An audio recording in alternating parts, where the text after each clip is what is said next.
ओं क्रिं क्रिं क्रिं रिंग रिंग रिंग हों ओं ओं दक्षिणकालिके क्रिं क्रिं क्रिं रिंग रिंग रिंग हों ओं ओं स्वाहा माँ दक्षिणकालिके नमः प्रसन्नवरदो भव प्रसन्नवरदो भव प्रसन्नवरदो भव।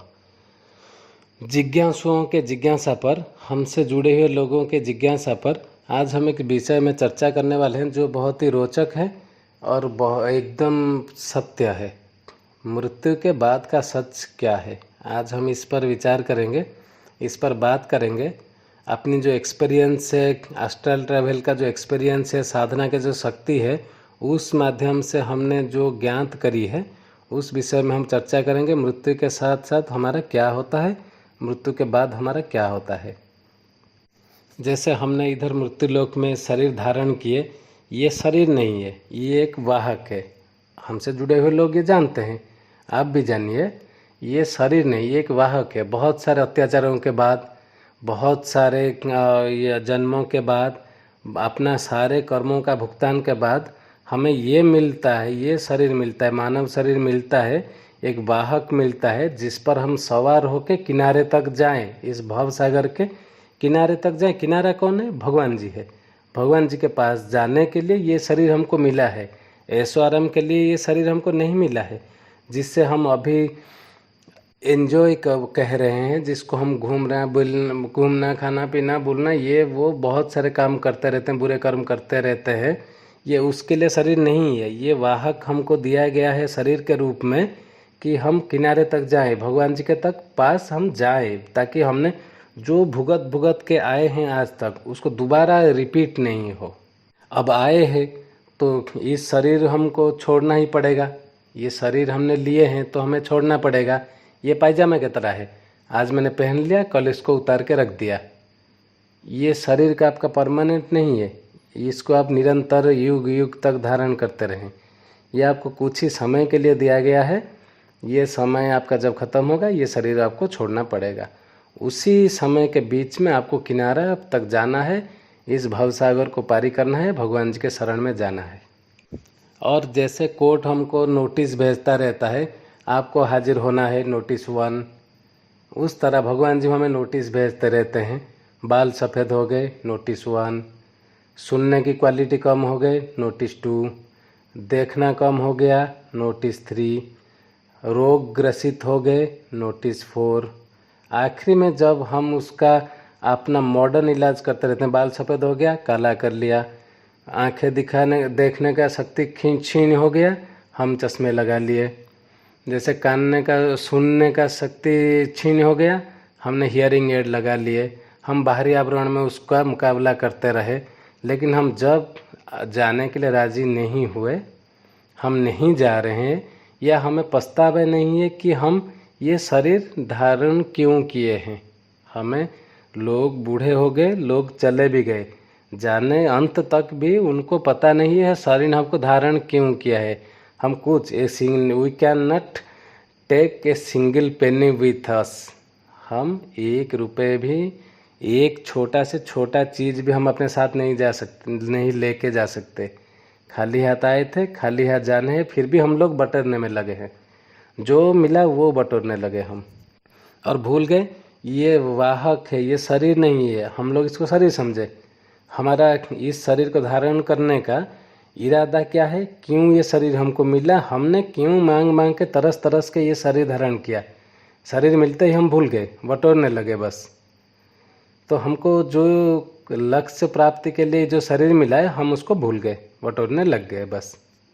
अब हमें जाने का समय हो गया, हमें जाना ही है। जैसे हमारे शरीर, हम कहाँ से निकलेंगे? शरीर, हमें प्राण शक्ति अंदर में है हमारे। प्राण शक्ति कैसे निकलेगा, इस शरीर को छोड़ेगा? हमारे 9 द्वार होते हैं। 7 ऊपरी द्वार, जो उच्च कर्म करने वाले, संतों का सम्मान करने वाले लोग होते हैं, भगवान का नाम लेने वाले, जाप करने वाले होते हैं, वो उच्च श्रेणी में आते हैं। वो ऊपर के 7 द्वार में जाएंगे। जैसे 2 कान, 2 आँख, 2 नाक, नाक का जो 2 होल है, 1 मुंह, इसे 7 में जाने हैं। बाकी जो अकर्म विकर्म करने वाले लोग हैं, दुष्ट प्रकृति के लोग हैं, वो निचले जो 2 जनेंद्रिय हैं उससे निकलने वाले हैं। वो शरीर, हमारा सिस्टम ही ऐसा बनाया गया है। ऐसे करोगे इधर से निकलोगे, वैसे करोगे उधर से निकलोगे, यही फिक्स है। इसके अलावा दूसरा कोई और रास्ता ही नहीं है, आपको ही नौ द्वार में जाना ही है। और इसमें क्या है, कोई करप्शन नहीं होता। मेरे पास 2000 करोड़ है, मैं ऊपर से जाऊंगा, दिस इज इम्पॉसिबल, नहीं है। कर्म है, ऊपर से जाओगे। जैसे हमसे जुड़े हुए सभी लोग जानते हैं, हमारे ऊपर स्थूल शरीर जो है वो 5 तत्वों का शरीर है, जैसे अग्नि, वायु, नीर, भूमि, गगन। और जो उससे नीचे जो शरीर रहता है, सूक्ष्म शरीर रहता है, वो उसको उसमें 3 शक्तियाँ रहते हैं, मन, बुद्धि और अहंकार। उसके अंदर भी और एक सूक्ष्म शरीर रहता है जिसको कहते हैं सत, चित, आनंद, आत्मा। जैसे आपको कोर्ट का नोटिस आता है, मैंने जो बताया, वैसे जब भगवान का नोटिस आते आते फाइनल जजमेंट आता है, आप नहीं जाते हैं तो 2 इंस्पेक्टर तो आएंगे ही आपको लेने। वो 2 दूत आपको आते हैं, मृत्यु के 2 दूत, काल के 2 दूत आते हैं आपको लेने। वो क्या करते हैं, आपको स्थूल शरीर को यहीं छोड़ देते हैं, आपके क्रिमिनेशन के लिए, आपका शवदाह के लिए इधर छोड़ देते हैं, और सूक्ष्म शरीर को निकाल के ले जाते हैं। निकलने का रास्ता फिक्स है, वो जानते हैं, वो निकल रहे हैं, इसका कर्म के हिसाब से इसको कौन से रास्ते में लेने हैं। और हमारे जब जाने का समय होता है, जो दूत आते हैं लेने, हमारा शरीर क्या कहता है, तभी हमारा आत्मा, क्योंकि हमें सब कॉन्शियस में हमको ये दिया गया है, हमको पता नहीं ये शरीर हमें क्यों मिला है। हम जानते हैं ये शरीर हमको बटोरने के लिए मिला है, हम बटोर रहे हैं। तो हमें जब वो लेने आते हैं, हमारा समय हो जाता है, हमको पता नहीं चलता, आज 10 है, कल 20 है, 30 है, 50 है, 60 है, 70 है, 80 हो गया, 80 साल हो गया, 90 साल हो गया, हमें चलने का समय हो गया, हमको पता नहीं चलता, हम बस बटोरने में लगे हैं ज़िंदगी भर। तो क्या होता है, तभी जब लेने आते हैं हम बोलते हैं अरे हमको नहीं जाना है। जाएंगे तो कैसे जाएंगे, आत्मा कैसे जाएगा, आत्मा को तो कोई स्वरूप ही नहीं, आत्मा कैसे जाएगा। तो उसको एक शरीर चाहिए होता है, वो तड़पता है, बिलपता है, बोलता है नहीं हम नहीं जाएंगे, परिवार के संग रहेंगे, कैसे जाएंगे। तो उसको एक शरीर मिलता है जो है अतिवाहक शरीर, उसको बोलते हैं अतिवाहक शरीर। उसका काम क्या है, अति तीव्र गति से उसका गति है, क्योंकि हमारे पृथ्वी से यमलोक की दूरी लगभग 10 लाख किलोमीटर तक है। हम 2 किलोमीटर इधर डॉक्टर बोलता है भागो, हम नहीं भाग पाते, लेकिन हमको पैदल जाना है, कर्म के हिसाब से हमको पैदल जाने हैं, 10 लाख किलोमीटर हमको पैदल जाने हैं। तो क्या होता है, उसके लिए हमको अतिवाहक शरीर का चाहिए। फिर हमें अब हम पूछेंगे कैसे हमको मिलेगा अतिवाहक शरीर, या हम उसको अतिवाहक को शरीर को दूसरे शब्द में हम यातना शरीर भी कहते हैं। तो हमें कैसे मिलेगा वो यातना शरीर। और हमारी आत्मा 10 दिन तक वही मृत्यु के स्थान में, हमारे घर में, उधर ही हमारे बीचों बीच रहता है। दूसरी बात है कि हमको पता नहीं चलता, लेकिन 10 दिन वहीं पे रहता है, जब तक उसको अतिवाहक शरीर नहीं मिला, यातना शरीर नहीं प्राप्त हुआ है। और 10 दिन का हम जो पिंड दान करते हैं, हमारे क्रिमेशन के बाद हम 10 दिन जो हर दिन एक एक पिंड दान करते हैं, तो ये पहला दिन का पिंड में उसको जो गुजर गया है, जो मर गया है, उसको जो यातना शरीर प्राप्त होगा, वो यातना शरीर या अतिवाहक शरीर का सिर प्राप्त होता है। पहले दिन हम जो पहले दिन का पिंड देते हैं, वही पिंड से उसका शरीर प्राप्त होता है उसको, आत्मा को।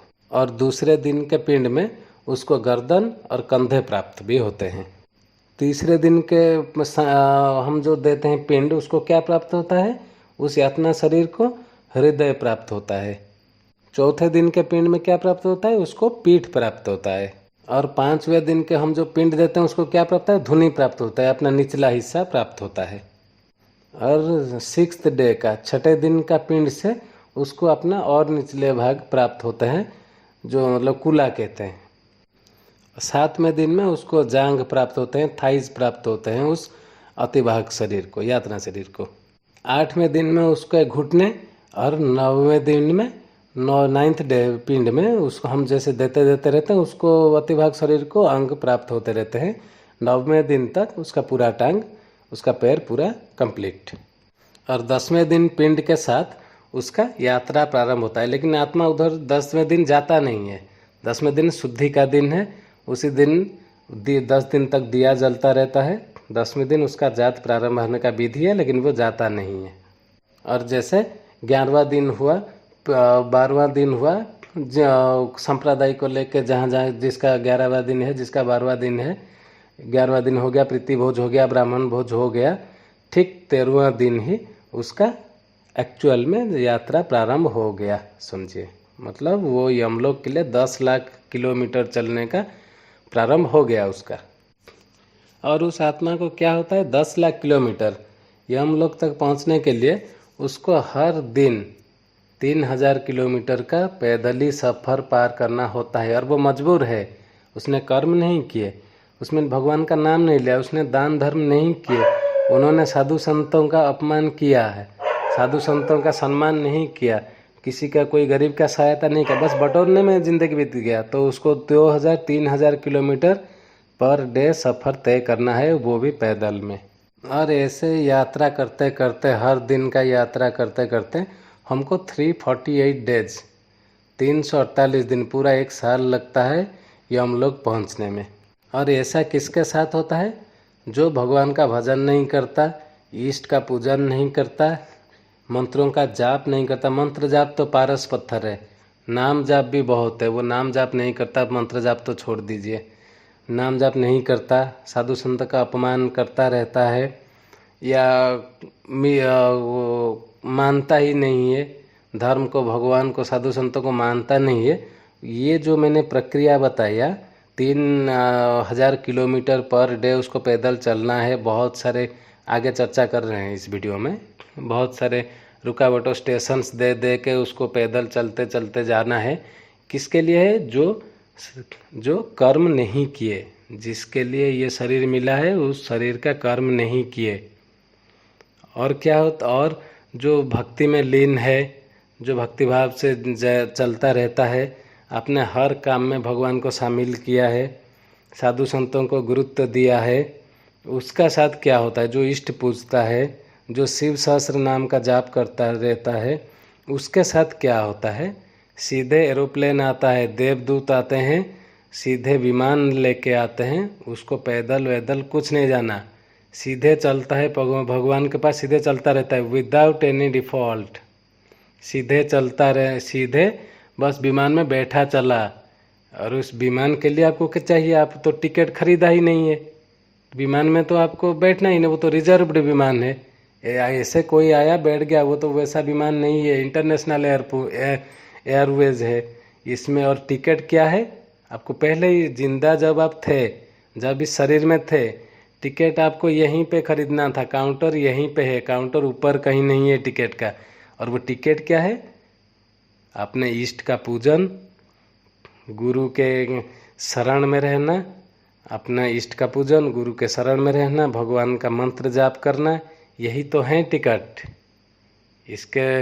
इसको छोड़ के ऊपर में आपको कहीं पे भी टिकट नहीं मिलने वाला। देवताओं का, भगवान का जो मृत्यु लोक होते हैं वो कहते हैं स्वयंमणि लोक, ये पृथ्वी का ऊपर लोक है, स्वयंमणि लोक। उसके बाद आता है स्वर्ग लोक, उसके बाद जमलोक, तमलोक, महालोक, उसके बाद आता है महालोक, महालोक के बाद आता है ब्रह्मलोक, के बाद आते हैं सत्यलोक। ऐसे ही हमारे ये भूलोक है, भूवर लोक में 7 लोक ऊपर हैं, उसी तरह 7 लोक नीचे हैं पापियों के लिए। नीचे कौन से है, तल, अतल, बितल, महातल, तलातल, पाताल, रसातल। ये जो कौन लोगों के लिए है, नीचे वाले जो लोग हैं वो है बटोरने वाले लोगों के लिए। ये सब कॉस्मिक क्रिएशन को हम मानते नहीं है, क्योंकि हम लोग पढ़ते नहीं हैं। हम लोग बहुत बॉलीवुड हॉलीवुड मूवी देखते रहते हैं, एडवांसमेंट में चलते रहते हैं, अपने संप्रदाय को छोड़ के दूसरे संप्रदाय के उसको प्रायोरिटी देने लगते हैं। तो यही होता है हमारे साथ, हम पढ़ते नहीं है। बहुत सारे शास्त्र में हमारे लिखा है, बहुत सारे ज्ञान है, हम पढ़ते नहीं है, जानते नहीं है। इस कॉस्मिक क्रिएशन पर भी हम सवाल उठाते रहते हैं, क्योंकि हमें तो तलातल, रसातल, पाताल, नीचे के लोग में जाना है, ऊपर के लोग में नहीं जाना है, स्वयंमणि में नहीं जाना है, स्वर्ग में नहीं जाना है। हम बटोर रहे हैं, बस अभी बटोर रहे हैं, हमें तलातल पाताल में जाना है, इसलिए हमको ये ज्ञान नहीं है, हम पढ़ते नहीं हैं। और हमारे ये यमलोक के यात्रा में 16 स्टॉपेजेस हैं।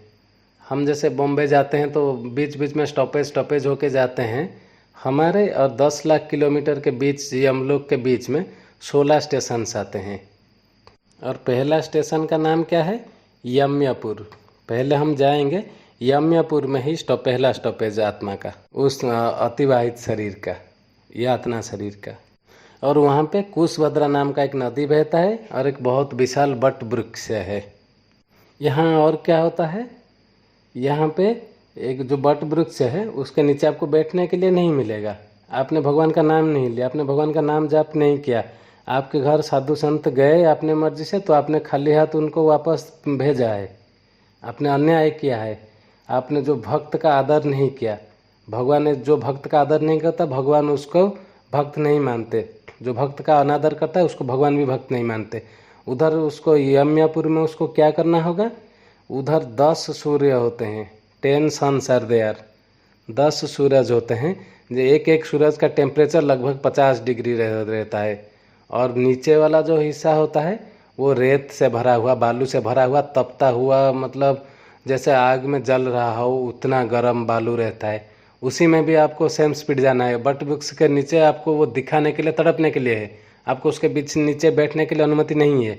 आपने वो सब नहीं किया, घर से साधु संत को खाली हाथ आपने वापस दिलाया, भक्त का अनादर किया, भक्त का आदर नहीं किया, आपको बैठना नहीं है। उसी बालू में रेत में आपको चलना है। अगर स्लो किया तो पीछे से हंटर बजता रहता है, चलो चलो के आवाज़ के साथ। कोई विश्राम नहीं, कोई आराम नहीं। हाँ, एक बात है, जिसके सुपुत्र होते हैं, जो मृत्यु के समय जो चप्पल दान करते हैं, किसी ब्राह्मण को दान किया, किसी गुरु को दान किया, किसी संत को दान किया, किसी साधक को दान किया, उधर उस रेत में उसको चप्पल मिलता है। जो कपड़े दान करते हैं उसको कपड़े मिलता है उधर। और जो कुछ दान नहीं करते, इधर जीते जी उस आत्मा ने, जिसका अतिवाहिक शरीर जा रहा है, वो इधर कुछ दान नहीं किया, संतों को घर से वो खाली हाथ वापस दिया है, भक्त का अनादर किया है, कोई दान धर्म नहीं किया, मंदिर बनना है दान नहीं किया, जो कमाया बस बटोरा, बैंक में डाला, पॉकेट में डाला, एंजॉय कर रहा था, उधर तो उसको तो पिटाई बहुत होता ही है। जिसके सुपुत्र होते हैं या सुदामाद होते हैं, वो उनको जो दान में देते हैं उधर उसको वही मिलता है। और वो आत्मा क्या करता है, देखता है अपने बगल में जो आदमी जा रहा है, जिसने दान किया है, अभी बटोरने के साथ साथ जो दान किया है, साधु संत को कभी, साधक को कभी अपने घर से खाली हाथ वापस नहीं दिया, बीच बीच में उसको दान नहीं देता रहता है, तो वो क्या होता है, वो ये देख रहा है जो ये सब किया है, जो पुण्य का काम किया है, घर से कभी साधु संत साधक को वापस नहीं किया खाली हाथ, वो क्या करता है, वो छाई छाई में जाता रहता है, वो देखता रहता है। इतना आराम से सेकेंड हैंड एसी ट्रेन में वो जा रहा है, देख के ये तड़पता रहता है, विलाप करता रहता है। उसको जो इधर जो बटोर रहा था, अभी जो एंजॉय हम जो कर रहे हैं, वो जब कर रहा था उसके दिन उसको याद आते हैं, वो बिलपने लगता है, विलाप करने लग जाता है। और उसका पीछे से पिटाई होता रहता है, क्योंकि उसने उसको मिथ माना है, वो संस्कार नहीं दिए। जैसे हमको एस्ट्रोलॉजी, जैसे हमको बीटेक, जैसे हमको पढ़ाई का, नौकरी का जैसे इम्पोर्टेंट है, स्पिरिचुअलिटी का ज्ञान देना, संस्कार देना अपने बच्चों को भी उतना जरूरी है। आपने तो ज्ञान दिया नहीं, बेटा आपको चप्पल कैसे देगा, कपड़े के दान में कैसे देगा, बेटा कैसे दान के मार्ग में जाएगा जो आपको इधर मिलेगा, आपको तो, आपने तो कर्म किया नहीं, आपको तो कुछ मिलने वाला है ही नहीं। ऐसे पिटाई होता रहता है और आप रेत में चलते रहते हो। यम्यपुर के बाद आता है समयपुर, फिर आता है शौर्यपुर, फिर आता है गंधर्वपुर, फिर आता है शालिग्रामपुर। शालिग्रामपुर शिलाओं का बारिश होगा, उसको शालिग्रामपुर शिलाओं का बारिश होगा, बहुत तेज़ शिलाओं का बारिश, पत्थर का बारिश होगा। जो अतिवाहक शरीर है उसका हड्डी हड्डी, पैर पैर, सर फूट के खून लटपट होके उसको चलना होगा, कोई निस्तार नहीं। जिंदगी अभी जो मिला है उसमें बटोरने लगे, उधर कोई निस्तार नहीं मिलेगा, कोई रिलैक्सेशन आपको मिलने वाला है ही नहीं, कोई चांसेस ही नहीं है। फिर होता है क्रोरंसपुर, क्रूरपुर। क्रूरपुर में बहुत सारे क्रूर राक्षस जैसे लोग, बड़े बड़े लाल लाल आँखों में आपको देखते रहते हैं, बहुत सारे अत्याचार आपके से छीन शरीर पर करते रहते हैं। फिर आता है विचित्रपुर, आपको विचित्र विचित्र नज़ारा देखेंगे, भय से कांपते रह जाएंगे, उसमें भी कोई निस्तार नहीं। फिर आता है उसके बाद ब्रह्मपुर, फिर दुखपुर। दुखपुर में तो दुख के अंत मतलब कोई शेष ही नहीं है, दुख में तो अत्यंत दुख। आपने इतना यहाँ पे जिंदा रहते जितना दुख देखा है उसका 1000 5000 गुना दुख वहाँ पे आप देखेंगे दुखपुर में। बस आगे की ये वीडियो बहुत लंबा ही होता जा रहा है। इस आगे की और एक वीडियो, इसका पार्ट 1, पार्ट 2, पार्ट 3 बनाते हैं, ताकि आप लोगों को समझने में आसान हो, आगे की क्रिया करने में आपको समझें, इसको आगे की क्रिया करने में भी आसान हो। इसका पार्ट 1, पार्ट 2, पार्ट 3 करते हैं। तो पार्ट 1 को ज़्यादा और लंबा नहीं करते, बहुत लंबा वीडियो ऑलरेडी हो चुका है, तो पार्ट 1 को यहीं पे समाप्त करते हैं। फिर कल आते हैं आपके लिए पार्ट 2 लेके, मृत्यु के बाद का सच के बारे में। ओम क्रिंग क्रिंग क्रिंग रिंग रिंग रिंग हुंग हुंग हुंग दक्षिणा काली के क्रिंग क्रिंग क्रिंग रिंग रिंग रिंग हुंग हुंग हुंग स्वाहा। माँ दक्षिणा काली के नमः प्रसन्न वरदो भव, प्रसन्न वरदो भव, प्रसन्न वरदो भव। आप हमारे चैनल को सब्सक्राइब कीजिए। आज के लिए बस इतना ही। कल हम पार्ट 2 लेके आते हैं इसी में।